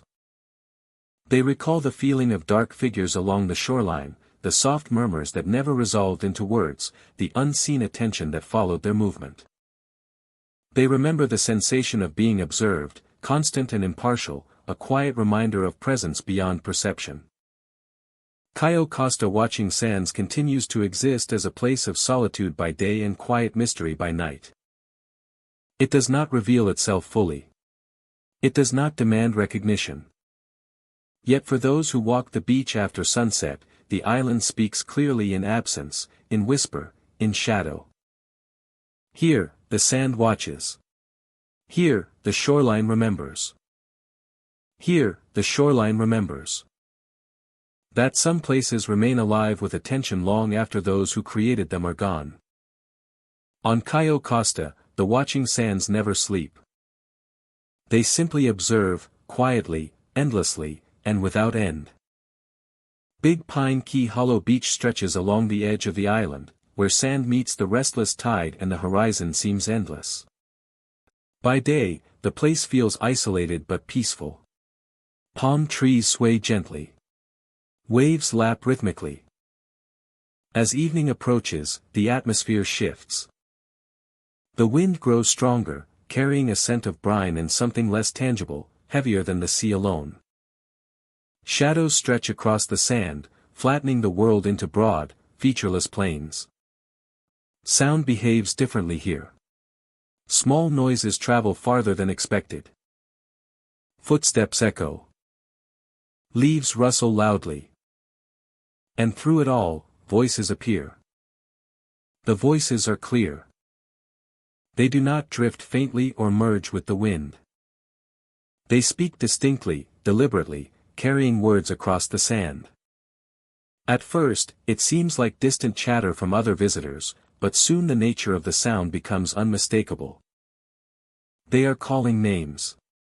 Specific names. Names of people standing on the beach, alone and unaware of anyone nearby. Visitors turn quickly. They scan the sand and surf, expecting another beachgoer or a companion who had stepped away. The space appears empty. Not a single figure walks the shoreline. The sand shows only footprints made by themselves or the tide. The water moves undisturbed. And yet the voice persists, calling again with the same clarity, unmistakably directed toward the listener. The effect grows unsettling. Repeated calls create the sense of being followed without movement. Each time someone turns, the beach remains empty. The horizon offers no clues. Waves crash rhythmically. But the human presence that should account for the voices is nowhere to be found. Some visitors begin to feel the air change around them. A sensation of breath against the neck, fleeting yet undeniable. It is light, cool, impossible to locate. It does not repeat predictably, appearing in intervals that vary with the movement of the person walking along the beach. No passerby is visible. The combination of voice and sensation heightens awareness. Footsteps on sand feel louder than expected. Every shell, every piece of driftwood produces sharper sound when disturbed. The mind searches for patterns, for explanations, yet the phenomenon defies reason. The space itself feels alive, aware of the presence of visitors, responding to observation without form or substance. Those who continue walking experience a pull. Not physical, not immediate, but subtle, drawing attention toward the direction of the voices and the unseen breath. The beach seems to stretch and narrow simultaneously, reshaping perception so that distances feel longer, while the call remains near. Some feel compelled to move toward the source despite knowing logically there is nothing to reach. The wind amplifies the experience. It shifts unpredictably, carrying words from one point to another, merging with the sound of surf. Yet the voices remain distinguishable, distinct, and persistent. Attempts to leave the area do not immediately break the sensation. The names continue to be called, the breath felt, as if the beach itself monitors departure. Chest and shoulders tighten instinctively. Muscles brace for motion that may not come. The wind brushes over skin, the sand shifts underfoot, and each sound resonates with heightened perception. Time seems to elongate. Steps take longer. Sight focuses more narrowly. Attention sharpens to an almost painful degree. The phenomenon does not appear aggressive. It is patient. Measured. A presence that observes rather than confronts. The voices do not scream. The breath is light, almost imperceptible until noticed. The beach, open and vast, becomes intimate and enclosed simultaneously, compressing perception while expanding the horizon. By midnight, some choose to leave. They walk toward vehicles, homes, or the path back to the road, noticing each step, each shadow, each subtle shift in air. The names fade slowly, the breath dissipates, and the wind returns to ordinary behavior. The sensation lingers for a moment, leaving awareness heightened and the memory of being watched intact. By daylight, the beach appears as it always did. Palm trees sway gently. Waves lap rhythmically. Sand stretches uninterrupted. Locals speak quietly of Hollow Beach. They warn visitors of the wind and its voices. Of the way the sand remembers steps and names alike. They suggest that some nights are heavier than others. And that the beach responds to attention as much as it does to the tide. Animals avoid certain areas at night. Seabirds roost farther away. Small creatures shift their patterns, staying clear of the edges where voices call. The wind feels different to them too, carrying intent rather than motion. Visitors who have experienced the phenomenon carry the memory. They recall names called across empty sand. They remember breath against their necks. They feel the subtle pull of attention toward the waves. The beach exists between perception and reality, open yet intimate, expansive yet close. Big Pine Key Hollow Beach remains beautiful and tranquil. But when the night falls and the wind carries voices across sand and water, it becomes something more. A place where names are remembered. A place where the air itself watches. A place that draws in the curious and leaves them aware of something just beyond reach. Those who linger long enough understand. The beach is alive in subtle ways. It listens. It responds. It waits. And sometimes, it calls by name. Key Biscayne final walk stretches along the edge of water that glimmers under moonlight and early stars. By day, the beach appears calm and inviting, sand shifting gently under waves and wind. The tide moves predictably, leaving shells and seaweed scattered along the shore. Everything suggests a place of quiet reflection, a simple line between land and sea. Night changes everything. Figures appear along the waterline, slow and deliberate. They walk at a pace that seems unaffected by the tide. Their movements measured and precise. They are always visible in peripheral vision before anyone notices them fully. Their presence is unmistakable, yet there is something impossible about them. Footprints do not follow. No trace remains in the sand behind their steps. The surface remains untouched, as if the figures glide above it rather than cross it. Waves can lap over the shore without disturbing the sand beneath them. No matter how long the figures walk, no evidence of motion is left behind. A shadow moves across the edge of vision. A soft reflection shifts in shallow water. When attention is focused directly, the figure appears fully formed, walking slowly along the surf. The dread begins then, deep in the chest, a cold certainty that something is not right. The feeling is physical as well as mental. Breathing grows shallow. Muscles tense. Heart rate rises without warning. The closer one approaches the figures, the heavier the sensation becomes. It is not fear of harm in a conventional sense, but an instinctive urge to retreat, to flee before engagement occurs. The figures themselves do not respond. They never glance up. They never speak. They continue their measured pace along the waterline, indifferent to presence. Yet observers feel watched. Awareness sharpens unnaturally, senses focusing entirely on the figures and the space between them and the observer. Many flee immediately. Turning to run feels natural, almost reflexive. The body acts faster than the mind, responding to the unease before thought completes. Most do not look back. Doing so intensifies the sensation, as though attention feeds the presence rather than reduces it. Those who attempt to linger experience deep tension. Each step closer increases the weight pressing against the chest. The tide seems closer than it should, the sound of water sharper. The sand strangely unyielding underfoot. Visitors describe a sensation of space folding around them, constricting subtly. The figures continue walking, uninterrupted, their pace unchanged, indifferent to proximity. Light plays a role in perception.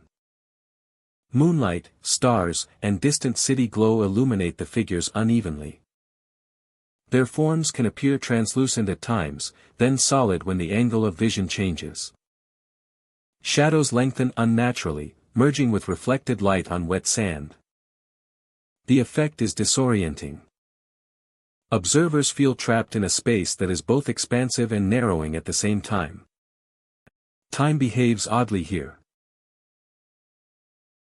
Minutes stretch, then contract. Walking along the waterline, the figures maintain the same pace regardless of observer movement. Turning to follow them results in disorientation. The line between past and present blurs as attention focuses entirely on the figures.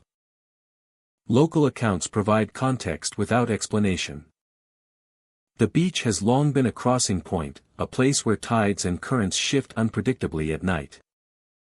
Stories suggest that those who walked this shore in the past, and never returned, are the origin of these figures. They are said to replay the final moments of a walk that never ended, unable to complete the journey and yet continuing indefinitely. The urge to flee is considered protective. The beach does not attack. The figures do not pursue. The instinctive flight response allows observers to avoid danger even though no physical harm is evident. Remaining close too long risks overwhelming discomfort, a pressure that grows until retreat becomes unavoidable.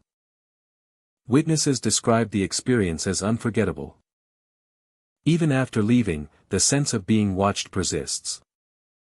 Reflections in windows, shadows in peripheral vision, and the echo of waves can all trigger the memory. The figures linger in thought, leaving a quiet impression that is not easily dismissed. By day, the beach is ordinary. Sand shifts naturally, waves follow rhythm, and no figures appear. Visitors during daylight see only footprints left by those who passed hours earlier. The tide behaves predictably. Palm fronds sway with the wind. Nothing suggests the presence of the night. Yet when darkness falls again, the final walk resumes. Figures appear at the edge of water, gliding without trace. The tide moves strangely, carrying sound without altering shape. Visitors who arrive after dark feel the dread immediately, the instinctive need to leave, and the memory of something that has walked here longer than anyone can measure. The shore waits quietly. For those willing to approach, the figures continue their slow, deliberate passage along the waterline. And for anyone who lingers too long, the sensation is clear and inescapable. The final walk is always ongoing, and some journeys are never meant to end. Boca Grande restless shore stretches along a quiet coastline where sand meets sea in long, unbroken lines. By day, the beach appears calm and serene, with pale dunes shifting slowly under the wind and sunlight reflecting off gentle waves.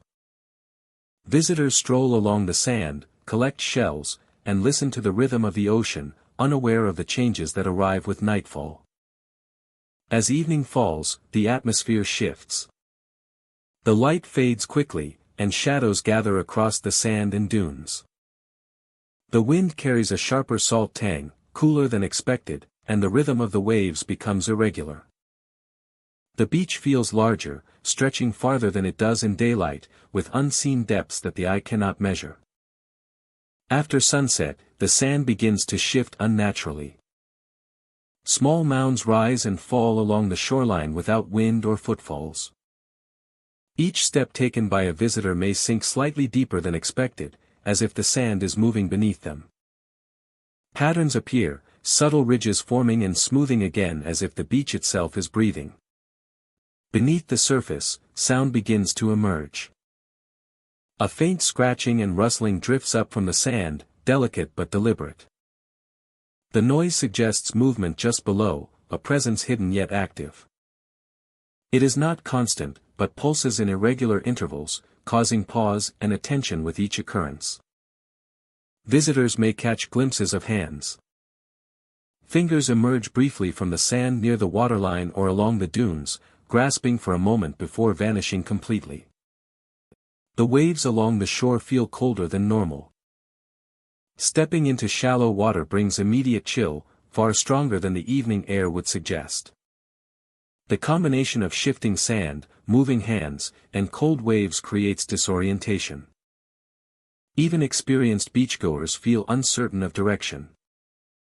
Paths appear altered by the sand's movement, and the reflective water obscures landmarks. Every step may carry a sense of hesitation, the shore itself seeming to pull and guide feet subtly, urging caution. The phenomenon is most pronounced near the tide line. Where water meets sand, the hands appear more frequently. Scratching sounds intensify. The chill of waves is sharper, and the shifting sand responds more dramatically to weight. The shoreline here feels alive, as if the beach remembers every step ever taken and moves in response. Some visitors pause to watch the hands emerge. They may kneel to observe, but the hands vanish almost instantly, leaving no mark on the sand. The moment is disorienting, brief, and precise, making it difficult to determine what was seen.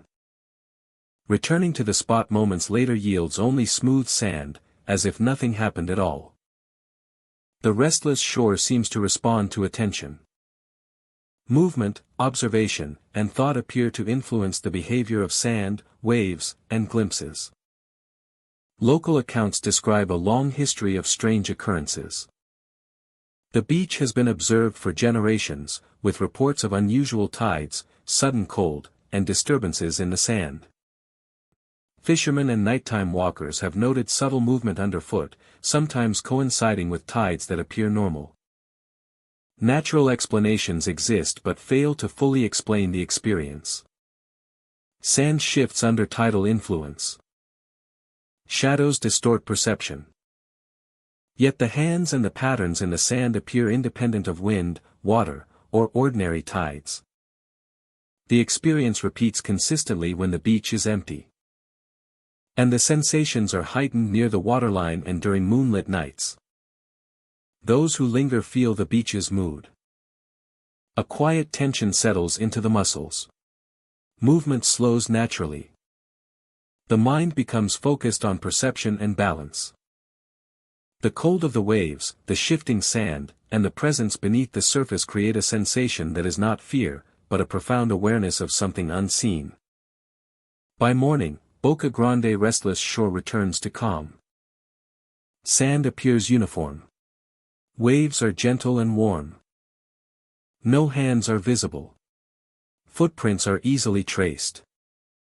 The chill disappears. Sunlight restores a sense of normalcy, erasing the night's impressions. Yet for those who have walked the shore after dark, the memory remains vivid. The sand that moves beneath, the fleeting hands, the cold that seems to flow unnaturally through the waves, all linger in thought. The beach does not harm, but it communicates. It is alive in a way that is subtle and precise, asking for attention and respect, and reminding visitors that some shores carry memory and motion beyond the reach of ordinary perception. Each night, when the moon rises and crowds are gone, the restless shore awakens.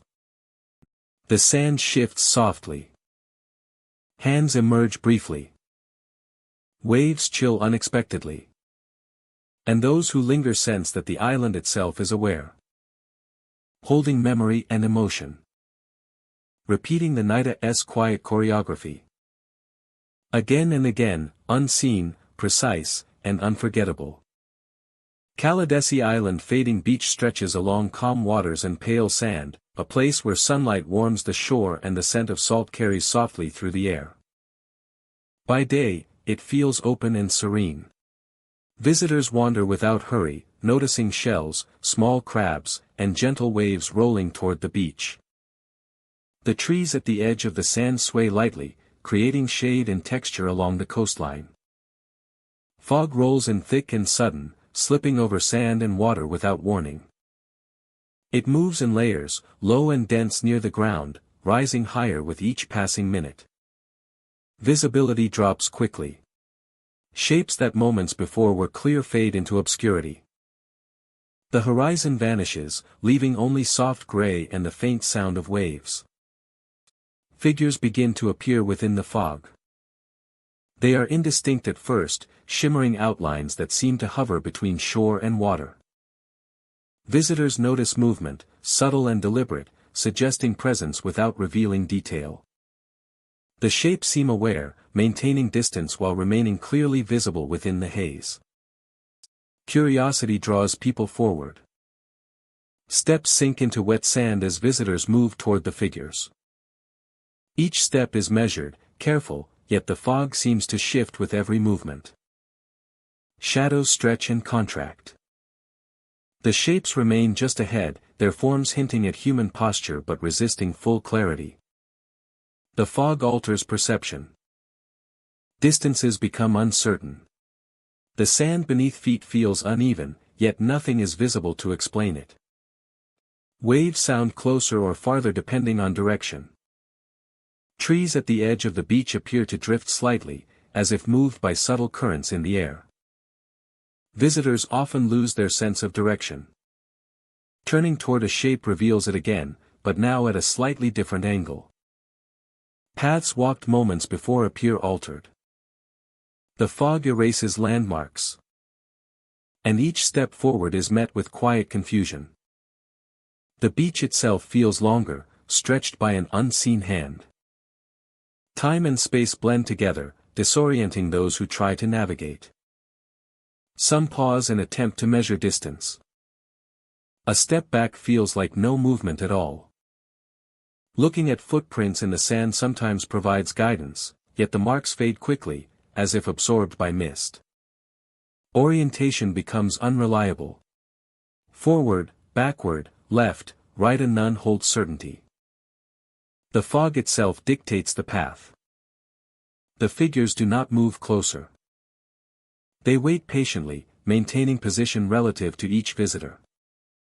Their outlines flicker slightly, responding to light and movement, yet never crossing fully into clarity.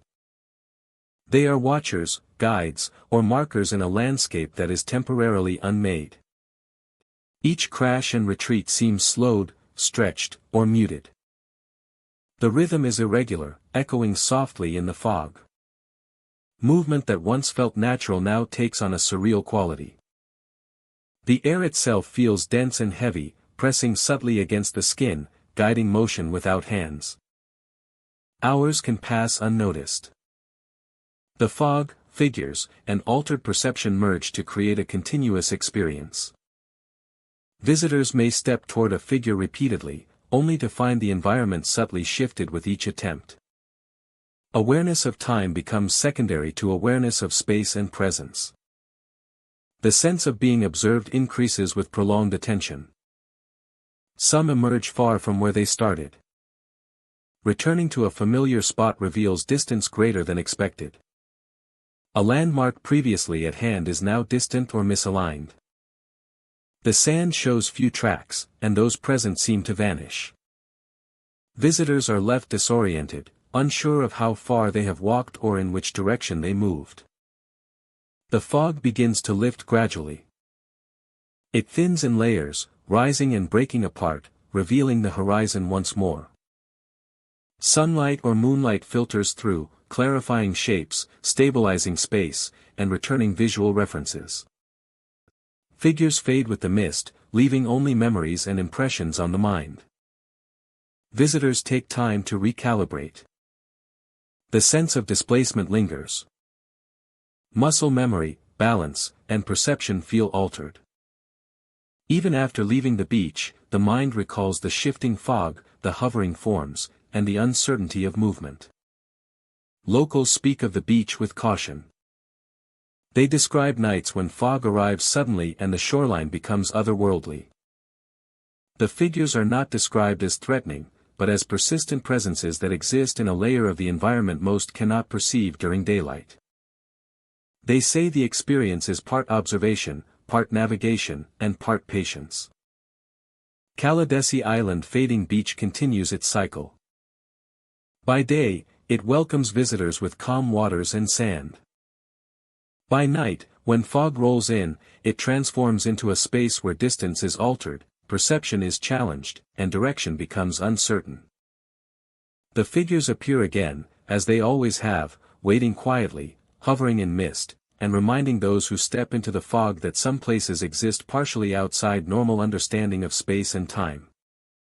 The beach itself does not chase or threaten. It merely is, and in doing so, it shapes the experience. Time stretches and bends. Shapes appear and vanish. Paths fold upon themselves. Visitors leave with the knowledge that what seems straightforward in daylight can become a subtle maze after dark. And that certain nights on Kaldesi Island allow the fog to teach patience, attention, and the strange persistence of presence where the land meets water. Honeymoon Island stretches along the gulf with wide beaches and low dunes. A place where sun and sand meet calm water during the day. Visitors walk along soft sand, watch waves slip gently onto the shore, and feel the wind shaped by salt and sun. The horizon seems endless, a steady line between sky and water. As night falls, the landscape changes. Shadows lengthen across the dunes. The ocean darkens into a deep, shifting black, reflecting only the faintest hints of moonlight. The air grows cooler. Sounds soften. Waves continue their rhythm, but their white caps are harder to see, blending with darkness. The beach feels emptier than the eye can confirm, wider, longer, and quiet in ways that daylight never allows. It is then that the light appears. A single point of brightness hovers offshore. It glimmers faintly, small but distinct against the dark water. It does not flicker or move erratically. Its motion is slow, deliberate, drifting gently along the horizon, sometimes closer, sometimes farther. Observers often hold their gaze, unable to look away, drawn by the steady presence. The light progresses without urgency. It does not respond to wind or waves. Its path is steady, as though guided by an invisible hand. Observers feel their attention narrowing, focused entirely on the point of light, the rest of the beach fading into shadow. With its motion comes silence. Ambient sound diminishes further. Waves seem quieter. Distant birds no longer call. The hum of the wind softens. Even nearby rustling sand fades to a faint whisper. The beach feels entirely contained by darkness and the drifting light. As though the world itself has paused to watch. Some visitors describe an irresistible urge. Watching the light, they feel drawn forward, toward the water's edge. It is not fear or curiosity alone. There is a sense of compulsion, as if the light has authority over movement. Steps toward the surf feel automatic, the sand firm beneath the feet, yet the pull grows heavier with each passing moment. It remains constant, floating above the waves or just below the line of sight, maintaining a delicate distance from the shore. Those who move along the sand notice it appears to anticipate their motion, drifting just far enough to keep the distance steady, neither receding entirely nor approaching too quickly. Every movement of the water, every rustle of dune grass, every distant cry of wildlife fades into the background. The sea becomes a mirror of darkness, reflecting only the faint glow of the drifting point. It disappears without warning, slipping behind the horizon or fading into darkness. The silence intensifies immediately. The wind, the waves, and the natural sound of the island return slowly, as though measured against the absence of light. Observers feel the emptiness profoundly, the beach suddenly wide and still, the atmosphere heavy with expectation and memory. Those who experienced the compulsion often pause. The urge to follow remains, even as the light is gone. It leaves a hollow tension, a need to continue toward the ocean. To search for what has vanished. The feeling does not involve panic or fear. It is quiet, insistent, and deeply persistent. A pull from the shoreline into open water. Local accounts suggest history shapes perception. Honeymoon Island once held watchtowers, lighthouses, and patrols. Sailors and travelers relied on markers for safety, for guidance through tides and fog. Stories recount sudden disappearances and long nights at the edge of water. The light may echo these past functions, imprinted on memory in a way that transcends time. Observers often describe a sense of presence. They are never alone on the sand in the darkness, even when no other figure is visible. Shadows along dunes or near dunes seem stationary yet suggest watchfulness. The light appears offshore, drifts slowly along the horizon, and vanishes again. The pull toward the water arises for those who watch too long. Steps taken toward the surf feel automatic, guided by an unseen current of attention. By dawn, the island returns to ordinary perception. Waves move as expected. Sand shifts underfoot. Wind returns to its daytime rhythm. The ocean reflects sun instead of the faint glow of drifting points of light. Memory remains, vivid in the minds of those who witnessed the night, a record of stillness and compulsion. Honeymoon Island last light endures as a place of transition. By day, it is calm and open. By night, it is quiet, guided by a single drifting light that shapes perception, imposes attention, and draws watchers toward the water. Observers remember footsteps on sand that were never truly their own, shadows that lingered along the shoreline, and the magnetic pull of a glow that existed beyond explanation. It is measured by the slow drift of light, the silence that follows, and the enduring impression that something or something is watching, waiting just offshore, beneath the last light. Shell Key stretches along the gulf with sand that glows pale under the fading sunlight, bordered by water on all sides and dense mangroves at its edges. By day, the island feels serene, almost forgotten. The waves lap softly against the shore. Birds call to each other in the low trees. Visitors wander the sand freely, leaving footprints that mark their passage before the tide washes them away. As evening falls, the atmosphere changes. The wind softens, carrying the scent of brine and distant seaweed. The colors fade into gray, and shadows lengthen across the sand. The air grows heavier, thick with moisture, yet sharp against the skin. The soundscape shifts. The tide remains gentle, but silence spreads, almost as if the island itself holds its breath. Then the footsteps begin. Visitors hear them before they realize it. Soft, deliberate, distinct steps in the sand behind them.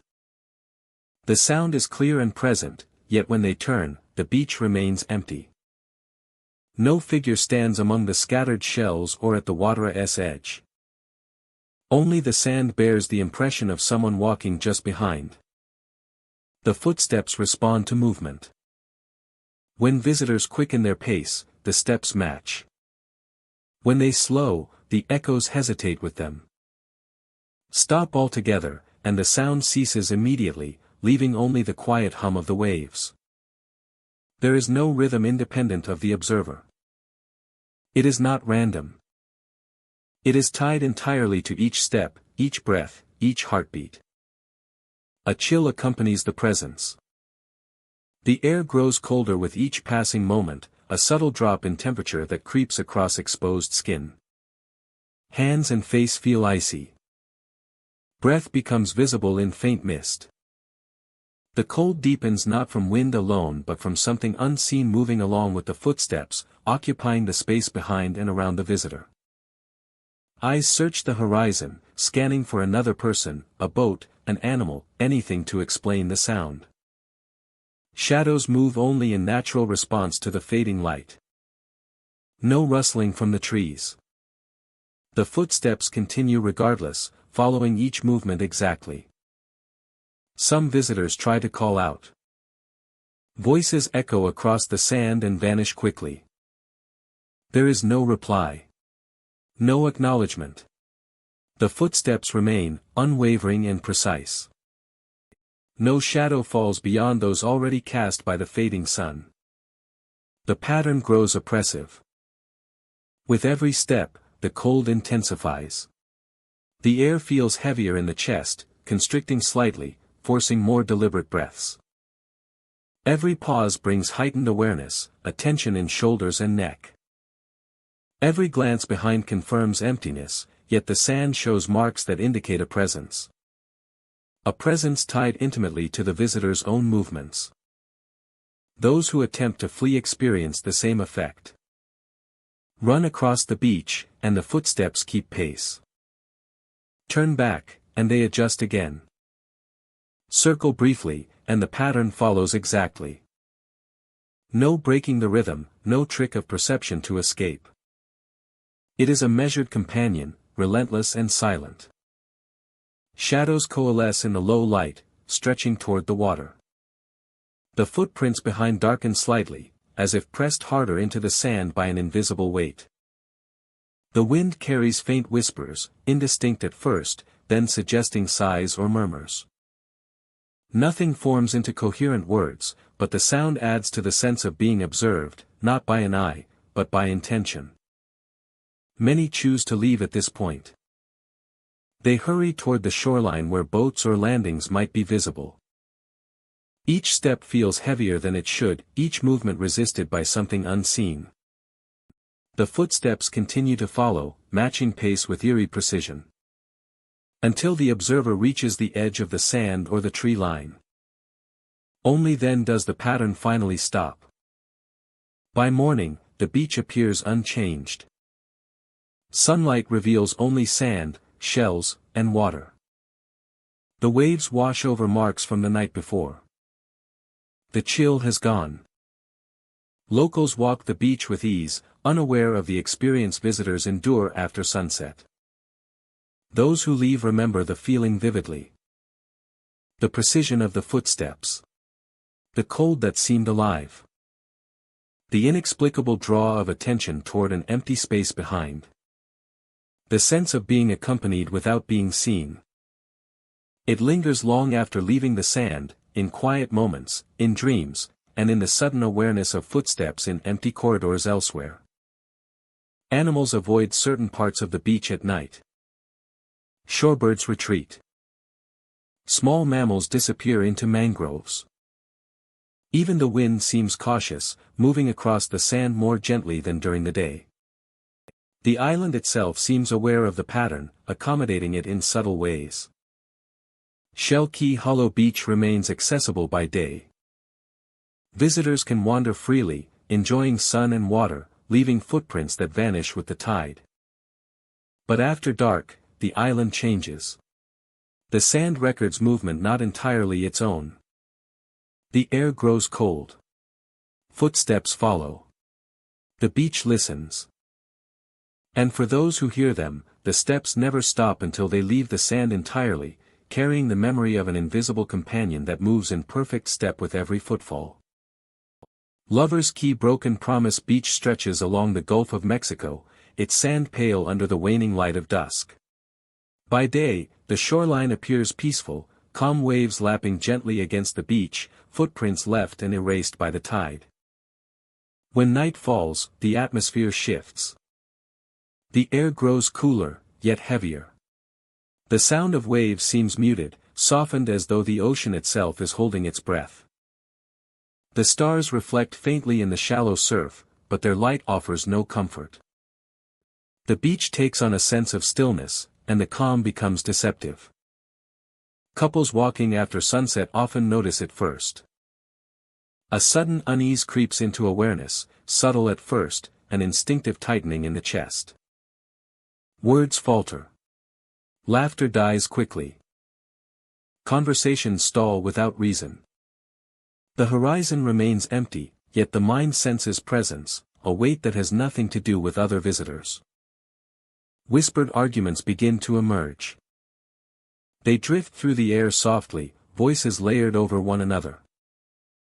The words are indistinct, jumbled, but the emotion behind them is unmistakable: anger, regret, frustration. They pass near the ears but cannot be traced to any person. The whispers rise and fall, never repeating, never forming coherent conversation. They stand facing the sea, unmoving. Their silhouettes are tall, rigid, and still. Couples approaching them often hesitate. An instinctive pullback occurs, subtle at first, growing stronger with each step. The figures radiate an almost tangible sorrow, a heaviness that settles over the beach and onto the shoulders of anyone nearby. The sensation is not fear in the usual sense. It is grief, deep and quiet, pressing against the mind and chest. The sand itself seems heavier. Each footstep requires slightly more effort. The breeze carries a chill that bites at skin, yet it feels directed rather than random, as though the air itself is attuned to emotion rather than temperature. The whispers and figures are linked. As the voices rise, the silhouettes appear closer, sharper in contrast. As the whispers fade, the figures seem to recede slightly into the surf. Observers rarely move toward them deliberately. Standing in place allows the phenomenon to fully manifest, creating a sense of the beach expanding and contracting around the edges of perception. Those who linger too long report emotional heaviness. An overwhelming sorrow settles in the chest, making breathing feel labored. Eyes water without cause. Thoughts drift toward loss and regret. Past arguments, small disappointments, moments left unresolved, all seem to surface simultaneously. The mind struggles to anchor itself in the present. The ocean reacts subtly to the presence. Waves lap more softly along the shore. Foam gathers in odd patterns, forming faint curves along the sand. The water does not advance or retreat more than usual, but it seems aware, bending toward the figures without touch, acknowledging their vigil without disturbance. Local accounts describe Broken Promise Beach as a place of unfulfilled love. Stories tell of couples who quarreled, promises broken and apologies left unsaid. Lovers parted here with words left behind, hearts heavy and unspoken. Visitors rarely attempt to speak to the figures. No response. No head turns. No acknowledgement of attention. Speaking aloud does little to ease the sensation of sorrow. Silence seems more respectful than noise, and most leave unspoken thoughts unvoiced. Fleeing is instinctive. The urge to leave grows steadily. Even the strongest resolve cannot overcome it for long. Many walk quickly toward the dunes or parking areas. Ignoring the beauty of moonlit surf, ignoring the stars, focusing solely on moving away from the edge. Those who glance back see nothing. The silhouettes vanish as if absorbed by darkness. The whispers fade entirely. Only the sound of the ordinary surf remains, rhythmic and familiar. The sand shows no footprints, the water reflects nothing unusual.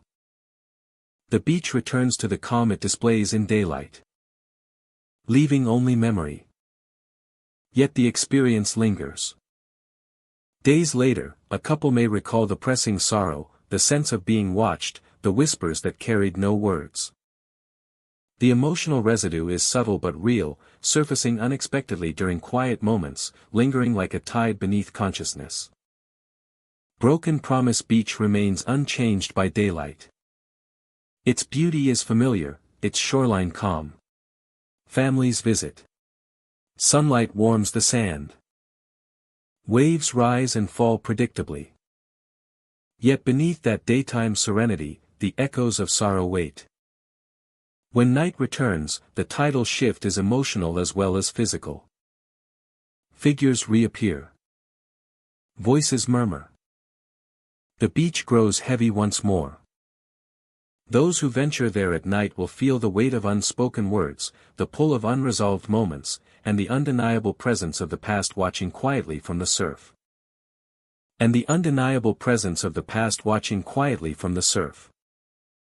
anyone who approaches too closely, the urge to flee is strong, immediate, and impossible to ignore, a reminder that some promises are carried long after the beach itself has fallen silent.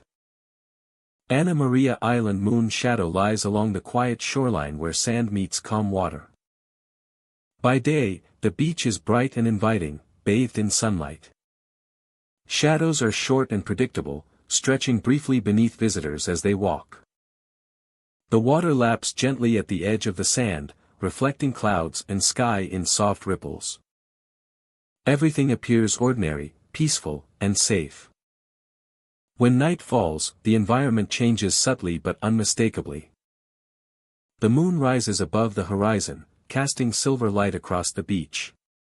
Shadows lengthen dramatically under the glow, stretching farther than expected. A single figure walking along the sand casts a shadow that extends across dunes and tide lines. The light reflects off the water, creating rippling patterns that add depth and movement to the night. At first, the effect seems natural, an exaggeration caused by low light and the angle of the moon. Then the shadows begin to move differently. Instead of following the contours of the body, they shift independently. They bend slightly in directions the person does not move. They stretch and shrink in ways inconsistent with footfalls or posture. The changes are subtle at first, easy to ignore, but they become more pronounced as the visitor continues down the shoreline. Their own shadow appears to turn toward them. As they step forward, the shadow tilts, rotates, and aligns in a way that feels deliberate, no longer tethered strictly to the persona's movements. The effect is disorienting, a quiet defiance of expectation. The mind struggles to reconcile familiar rules of light and shadow with what is seen. A sense of panic grows naturally. The longer someone observes the behavior, the stronger the reaction. Footsteps quicken. Breathing grows shallow. The shadows appear closer and more animated, as if acknowledging the presence of the observer. Movement that would normally be effortless now feels constrained by tension and anticipation. Other phenomena accompany the shadows. Reflected light from the water interacts with them, creating the illusion of shapes moving in the surf. The shadows themselves may stretch across dunes or into shallow pools, appearing almost solid against the moonlit sand. They maintain a subtle independence, resisting attempts to predict their behavior or ignore their motion. The beach seems to react to attention. Focusing on a shadow often strengthens its movement. Looking away may make it pause or shift again, as if monitoring awareness. The interaction feels responsive rather than random, deliberate in its timing, and precise in its execution. Visitors often describe an emotional shift. The initial surprise gives way to unease, and then a profound, sudden panic. A feeling that something unseen has awareness, that the shadows are not simply reflections of the body but entities moving with intent. Heart rates quicken. Breath becomes more rapid. The sensation is unnerving, yet does not physically restrain the observer. Some attempt to walk quickly toward safety. Each step is measured against the irregular behavior of shadows. The path becomes difficult to judge as shadows twist and curve, creating visual dissonance. Landmarks seem slightly altered under moonlight, the familiar terrain distorted by long, moving shadows. The phenomenon is strongest near high tide. Reflected moonlight interacts with shallow water, extending shadows across wet sand. Small waves create undulations, making shadows appear to ripple and shimmer. Combined with independent motion, the effect is hypnotic and disorienting. Local accounts suggest a long history of unusual occurrences. Residents and frequent visitors report similar experiences over decades. Those walking the beach at night have described shadows bending unnaturally, turning, and sometimes separating from the body entirely. Stories mention the sudden panic that accompanies realization, the sensation of being watched, and the need to leave the beach quickly. Natural explanations exist. Low-angle moonlight naturally lengthens shadows. Water reflections create illusions of movement. Human perception at night is heightened, and the mind may fill in gaps in sensory input. Fatigue and isolation enhance sensitivity to motion and depth, increasing the sense of threat. Yet these explanations fail to capture consistency. The independent motion of shadows occurs reliably on moonlit nights. Observers describe reactions across generations, noting the same sequence of elongation, bending, and turning. Panic follows swiftly and predictably. The phenomenon is repeatable under similar conditions, beyond mere chance or imagination. Those who linger feel a growing awareness of the environment. The entire shoreline appears subtly alive. Sand, water, and moonlight combine with shadows to create a space that responds to presence. Movement is mirrored, challenged, and acknowledged. Panic grows not from direct threat, but from the undeniable intelligence implied by motion.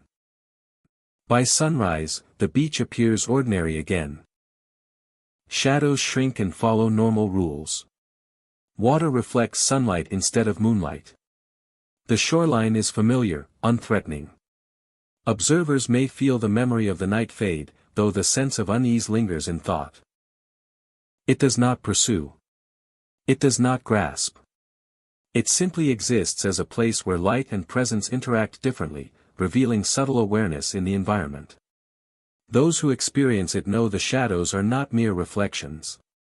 They feel intent, responsive to attention, and occasionally unnerving in their independence. Each night, when the moon rises over the shore, the effect returns. Shadows stretch. They bend. They turn.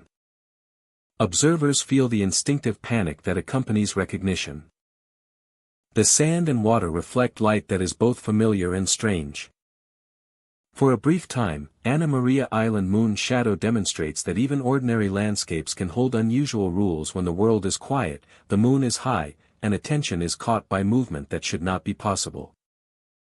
Cedar Key forgotten shore stretches along calm waters and salt-washed sand, a place where fishing once shaped the rhythm of life. During the day, the beach feels serene and ordinary. Old docks rise gently from the shallow bay, weathered planks reflecting sunlight. The water laps quietly against pilings, and gulls will overhead. The remnants of nets and traps lie scattered, reminders of work and passage, but they are inert, lifeless under the sun. Night brings a transformation. Shadows deepen along the shoreline, and the air grows cooler and heavier. Salt and brine hang thick, mingling with the subtle scent of wet wood and weathered rope. The wind carries sound differently, muffling distant waves while amplifying close ones. Footsteps along the sand sound sharper, echoing faintly against pilings and docks. Old fishing gear appears scattered in new patterns. Traps, buoys, and coiled nets are rearranged as if placed by unseen hands. Visitors hear movement in response. Soft scraping sounds arise from the surf and docks. Nets appear to be dragged across sand and wood. The sound carries purpose and rhythm, distinct from the motion of waves or wind. It suggests effort, weight, and repetition. Figures begin to emerge. They stand near the water's edge, humanoid in shape but slightly indistinct in low light. They move with steady focus, bending, lifting, and stepping with careful precision. Each figure appears to pull invisible loads from the water, shaping the air and sand with their exertion. There is no visible rope or net connecting them to the unseen burden. Their effort is tangible, communicated through posture and motion alone. The figures do not speak. They work in quiet rhythm, synchronized to some unspoken order. Sometimes more than one appears, each performing similar tasks along the shoreline. Visitors watch, drawn by curiosity and unease, noticing the precision of movement and the apparent weight of what cannot be seen. The sound of effort accompanies their motion. Wood creaks as if bearing pressure. Sand shifts under invisible weight. Small droplets from the surf scatter into the air, catching light in a dim shimmer. The effect is immersive, filling perception with the illusion of reality despite the lack of tangible objects. Visitors find their sense of time altered. Minutes stretch, measured against the rhythmic dragging of nets and lifting of invisible loads. The world around them remains static, the trees and docks unmoving, yet the beach feels suspended. Some take cautious steps closer. As they approach, the figures shift slightly, avoiding full proximity but maintaining presence. The rhythm continues uninterrupted. The dragging sounds continue in measured pace, steady as if the shore itself participates in the performance.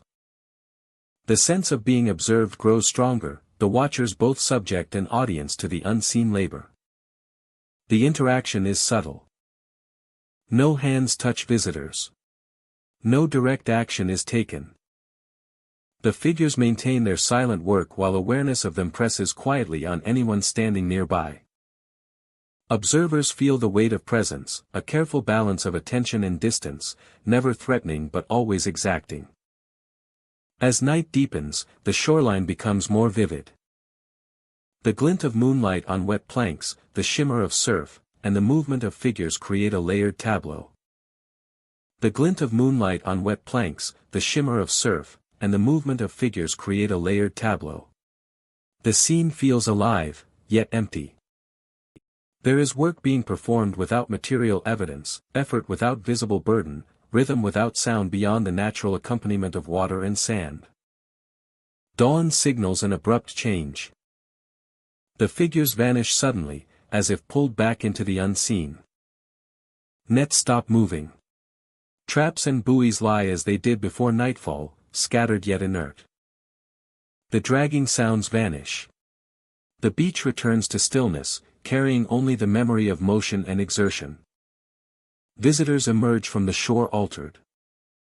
They recall the meticulous gestures, the rhythm of invisible labor, and the weightless effort that seemed so real. Orientation feels subtly shifted, as if the shoreline stretched during the night and then returned to normal. Time feels uneven, compressed and expanded simultaneously, leaving lingering disorientation. Locals speak of forgotten shore with quiet respect. They remember nights when the work appeared along the water, when sound carried weight without object, and when silhouettes moved silently at the edge of vision. Stories tell of labor from past generations, echoing in ways that leave impression without evidence. The beach is a repository of memory, action preserved in perception rather than matter. The terminal effect is profound. Those who witness the phenomena feel connected to a long lineage of work, effort, and presence along the shore. The figures, though invisible, communicate endurance and continuity. The beach becomes a place where history is enacted silently, preserved in rhythm and shadow rather than material artifacts. Cedar Key forgotten shore remains unchanged by day. Boats pass. Waves roll. Sunlight glimmers on sand and planks.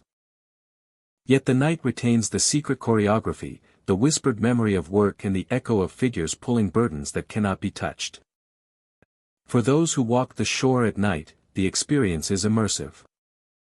The sound of dragging nets, the sight of silhouettes, and the disorientation of hours passing without record form a story written on perception. Dawn brings relief and clarity, but the memory remains, subtle yet indelible. And when night falls again, the shore waits patiently. The figures may return. Nets may move. The rhythm may resume. Cedar Key forgotten shore quietly preserves a world of effort and presence, a space where labor continues unseen, where attention is demanded without words, and where the line between memory and reality is blurred along the edge of water and sand. Fort de Soto Island Watch rests along the edge of a narrow strip of sand, where dunes meet calm water and the remains of old military structures rise from the earth.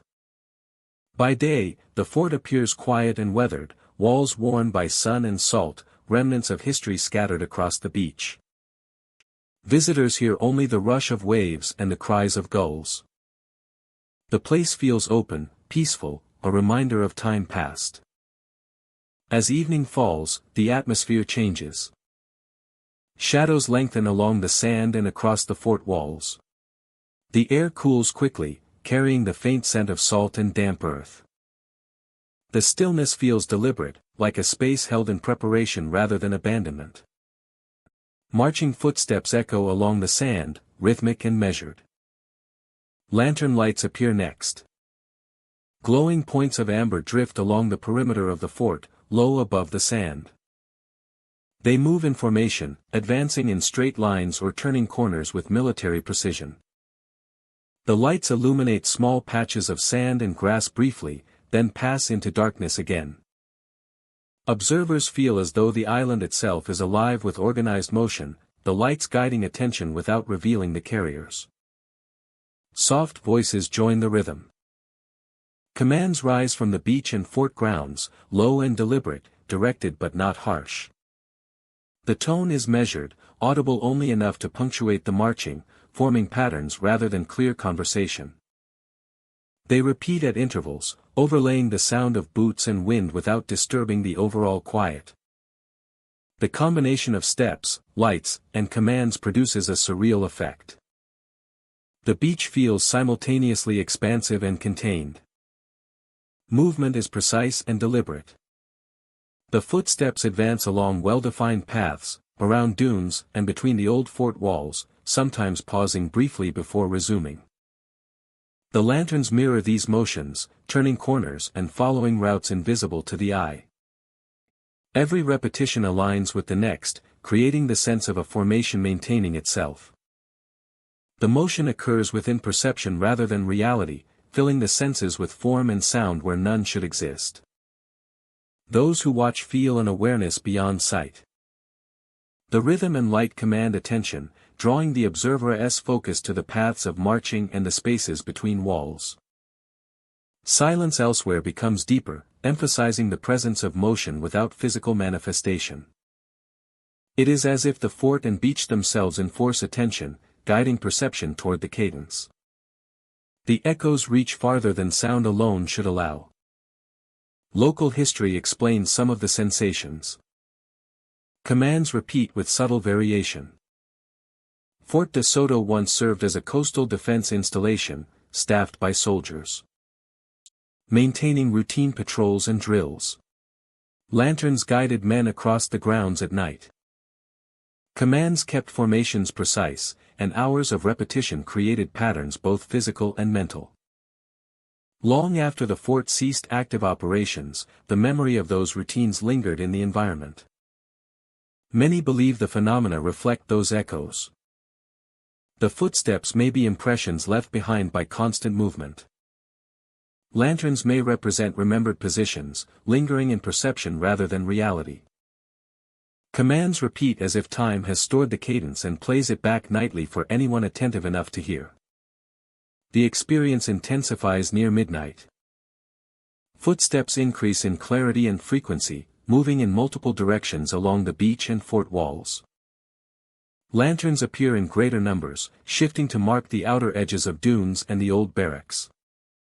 Commands punctuate the air more insistently, calling out repetitions and alignment. Observers sense a full exercise unfolding in the sand, yet see no soldier and find no explanation. The effect on visitors is subtle but persistent. Standing in place produces a feeling of participation, as though one is part of the formation without knowing the role. The silence of the surrounding beach emphasizes the cadence, while the rhythm of commands embeds itself into perception. By the first light of dawn, the beach returns to normal. Footsteps disappear. Lanterns vanish, leaving only shadows and dunes. Commands fade into nothing. The fort remains still and weathered, the sand untouched, no sign of night's activity beyond memory. The ocean continues its steady rhythm, erasing any suggestion of unseen drills or formations. Those who witness the display leave with a lingering impression. They remember the rhythmic steps, the disciplined motion of lanterns, and the soft authority of voices that called without urgency. They recall the sensation of presence, structure, and coordination that existed without visible form. Fort de Soto Island Watch endures as a place shaped by past routines. By day, it is calm, historical, and open to exploration. By night, the sands and walls reveal another layer. A memory of discipline preserved in rhythm, light, and sound. Echoes of order linger, walking the shoreline and fort grounds with steady purpose, inviting those who listen to witness the last watch of the night. Navarre Island stretches along the Gulf Coast, a narrow line of sand and vegetation separating open water from low dunes. By day, the waves move with familiar rhythm, crashing, retreating, leaving trails of foam along the shore. Visitors walk along the sand, listening to gulls and the tide. The ocean seems endless, a living, breathing presence that fills the senses and the horizon. After midnight, everything changes. The wind drops almost entirely. The familiar rhythm of the waves fades until the water moves silently against the sand. Foam no longer hisses or snaps. Each retreat and advance of the tide occurs without sound, leaving only the impression of movement. The absence is unnatural, a void where music and percussion of the ocean should be. Silence settles completely. In that absence, visitors hear something they normally ignore. Their own breathing, loud and rhythmic, fills the still air. Each inhale and exhale feels amplified, heavier than normal, echoing slightly off the dunes and shallow ridges of the beach. Every step on sand crunches more sharply than expected, each footfall a signal that the night listens. It is then that figures appear. They stand just beyond the surf, barely distinguishable from the darkness of water and night. Human in outline, tall and upright, facing inward toward the shore. They do not step forward, move sideways, or shift in posture. They simply remain, frozen, observing. The glow of moonlight highlights their forms faintly, yet they are featureless, their details hidden in shadow. The figures do not interact. They do not react to movement, sound, or light. Yet they appear consistently for anyone who looks toward the water. They remain just beyond the edge of the surf, as if marking a boundary between land and sea. Those who approach notice the effect on perception. The beach stretches unnaturally. Dunes seem farther away than before. Sand underfoot shifts slightly, appearing softer, deeper. Steps feel heavier, longer, as though the ground itself resists movement toward the figures. The silence of the waves magnifies every minor sound of the crunch of sand, the flap of a stray palm frond, the faint rustle of tide-affected debris. Some visitors feel compelled to keep their gaze fixed. The pull is subtle, almost magnetic. Looking away is possible, but the mind drifts back, drawn to the upright shapes in the surf. Even peripheral vision captures their outline. Awareness narrows. Peripheral details fade. The figures dominate the senses. The absence of waves amplifies unease. Normally, the oceana's noise provides context, rhythm, a reassurance of normalcy. Without it, every sound becomes personal. Breathing, heartbeat, shifting sonda, all amplified and inescapable. The body begins to respond, tension building in shoulders and legs. Some notice goosebumps, a chill in the air not explained by temperature alone. Occasionally, the figures appear closer. Not through motion, but through perception. The water seems to rise subtly toward them, bringing the outline of the figure nearer, while the waves remain silent.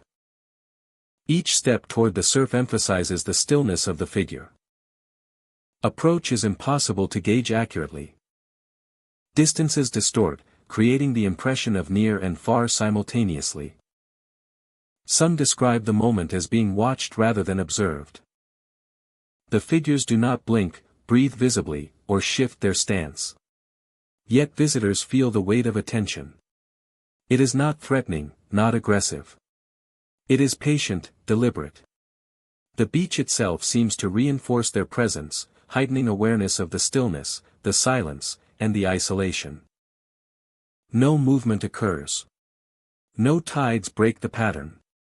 No wind interrupts. Time feels suspended. Steps taken feel less like forward motion and more like a repetition in place. The body grows alert, attuned to the absence of natural cues. Eventually, some visitors leave. Turning away from the surf, the figures do not follow. Sound slowly returns to the faint hiss of distant tide, the subtle rush of air. The impression of stillness and observation lingers. By daylight, the beach appears ordinary. Waves roll normally. Sand shows only footprints left behind. The figures are gone. The world seems familiar and safe. The surf sounds as expected. Birds call from dunes. Yet those who witnessed the silent tide remember. They recall the absence of sound. The amplification of breath. The upright, immobile figures in the surf. The distorted perception of distance and time. The subtle pull of awareness toward the water without explanation. Locals speak quietly about Navarre Island's silent tide. They warn visitors to respect the hours after midnight. They note that the beach responds differently when the waves fall silent. When perception sharpens. When the night becomes attentive. They describe it as a place where the ocean listens. Where the land amplifies the human presence. And where the unseen observes without interaction. Navarre Island's silent tide continues to exist in this way. The waves stop making sound. Figures remain still beyond the surf. Visitors hear their own breath clearly. Time stretches. Awareness sharpens. And for those present at the hour of silence, the beach becomes something more than sand and water. Where the natural rhythms of the sea pause and the world feels both intimate and infinitely distant. Marco Island final beach stretches along the Gulf of Mexico, its shoreline long and soft, the sand pale under the fading glow of sunset. By day, the water moves predictably, waves lapping in steady rhythm. Night changes perception. As darkness falls, the shoreline seems to stretch farther than it should. The sand becomes a uniform expanse, the waves a gentle, unbroken hum. Familiar landmarks vanish, obscured by shadow. The beach feels infinite, a space that continues beyond sight and expectation. Visitors notice the first signs subtly. Steps that feel normal at first begin to take longer than expected. Walking the same distance stretches time and perception. The sand beneath feet feels different, softer, yielding in a way that slows movement. No wind or current hinders progress, yet each step feels heavier than the last. The waterline never seems to approach. No matter how far visitors walk, the edge of the surf maintains distance. The horizon remains distant, unyielding, reinforcing the sensation that the beach is without end. Time itself feels altered. Minutes stretch. Hours compress. Observers lose track of the passage of time. A short walk feels like a long journey. Footsteps echo oddly in the quiet night, sometimes lingering longer than expected. Stretching awareness into a kind of focused disorientation. The effect is physical as well as mental. Breathing slows unconsciously. Heartbeats feel louder, more deliberate. Muscles tighten slightly as though adapting to movement that should be familiar but has become strange. The body senses a subtle resistance in the sand, a suggestion that the beach itself is shifting with each step. Shadows grow longer in the dim light. Stretched and indistinct. Palm fronds sway minimally, their movement subdued as if the air itself has thickened. Visitors report a growing awareness of isolation. The sound of the city is absent, swallowed by distance and darkness. Some experience disorientation. Compasses or smartphones seem less reliable. Direction feels subjective, as if forward is defined only by instinct rather than landmarks. Turning around does not shorten the beach. Retracing steps feels ineffective, as though the sand itself is altering subtly beneath feet. The experience is often accompanied by unease. A subtle tension rises in the chest. The mind registers that something is different about this night and this place. It is not fear in the usual sense. It is awareness of being part of something vast, infinite, and uncontainable. The beach itself seems to hold memory. Legends speak of travelers who walked here long ago, returning with vague recollections of endless sand and persistent surf. Their experience left a residue, subtle but perceptible, guiding footsteps and perception in ways that ordinary observers cannot fully explain. Those who linger too long report a sensation of time slipping away. Seconds stretch unnaturally, merging into minutes. Observers feel detached from their usual sense of chronology. The act of walking becomes meditation, endurance, and confusion simultaneously. Awareness sharpens even as temporal grounding loosens. The ocean reflects little at night. Stars scatter faintly across the surface of the water, but the reflections are muted, shifting with each small wave. The shoreline seems steady, unbroken. The expanse between land and sea feels broader than expected, as if the beach extends indefinitely into the darkness. Some visitors attempt to return to the dunes. The sand underfoot responds as before, firm yet deceptive. Landmarks are hard to recognize. The impression is that the beach does not end. That retreat is slower than expected. And that every step forward stretches the experience. Most who attempt to leave find themselves adjusting instinctively. Walking faster, yet never feeling closer to the end. By daylight, Marco Island final beach appears normal. The shoreline is finite. Landmarks are clear. Footprints disappear under predictable waves. Visitors may remember the night. But the beach itself looks ordinary, calm, and serene. At night, however, the final walk resumes. The sand extends endlessly, the waterline maintains its distance. And those who venture forward feel time slipping, awareness sharpening, and the beach unfolding beyond perception. Steps carry further than expected, shadows stretch unnaturally. And the horizon remains distant, reminding all who walk here that some beaches are meant to challenge the mind. Stretching limits quietly, infinitely, and without mercy. The night waits patiently. For anyone who walks its length, the beach offers nothing but sand, surf. And the subtle knowledge that some places are endless, and some walks have no conclusion. Thank you for walking with me along the haunted island beaches of Florida tonight. These islands are beautiful, but beauty often hides the deepest secrets. The sand remembers every step taken upon it. The sea remembers every soul it has claimed. If you ever find yourself alone on an island beach after dark, listen carefully. If the waves whisper your name, do not answer. And if you see someone standing silently at the edge of the water, let the tide take them, not you. Would you dare stay on one of these haunted island beaches after sunset, or would you leave before the night fully arrives? Rest well, my friend. Until our next journey into the darkness.